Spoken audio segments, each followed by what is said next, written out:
ஒரு கார்ல 2 பையன், ஒரு பொண்ணு நடுராத்திரில டிராவல் பண்ணி போயிட்டுருப்பாங்க. அப்ப வழியில ஒரு கட்ட வண்டி நின்னுட்டுருக்கும். அந்த கட்ட வண்டிய ஓட்டிட்டு வந்தவன் வந்து இந்த கார நிறுத்திட்டு ஒரு ஹெல்ப் கேட்பான். அவன் ஏத்திட்டு வந்த சிலை கீழ விழுந்துரும். அத தூக்குறதுக்காக ஹெல்ப் கேட்பான். ஆனா இவங்க ஹெல்ப் பண்ண மாட்டாங்க. அத கிராஸ் பண்ணி அவங்க ஒரு வீட்டுக்கு போவாங்க. அதுல வந்து ஒரு காதல் ஜோடி இருப்பாங்க. அவனோட ஃப்ரெண்டு தான் இவங்கள கல்யாணம் பண்ணி வைக்கிறேன்னு சொல்லிட்டு கூட்டிட்டு வந்துருவான். இதுல ட்விஸ்ட் என்னன்னு பார்த்தீங்கன்னா, அவன் கூட்டிட்டு வந்தான்ல அந்த ஃப்ரெண்டும் அந்த பொண்ண லவ் பண்ணிட்டு இருப்பான்.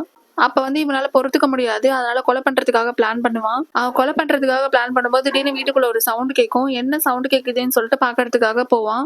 அவன் போற வழியில ஒரு இடம் மட்டும் பிளாக்கா இருக்கும். அதை கிராஸ் பண்ணி தான் அவன் போவான். அவன் வீட்டுக்குள்ள போய் பார்க்கும்போது அவங்க ஃப்ரெண்டு 2 பேரும் இறந்திருப்பாங்க. யாரோ சுட்டு கொன்னுருப்பாங்க. அப்ப அந்த வீட்டுக்குள்ள யாரோ போற சத்தம் கேட்கும். யாருன்னு பார்க்கறதுக்காக அவன் பின்னாடியே போவான்.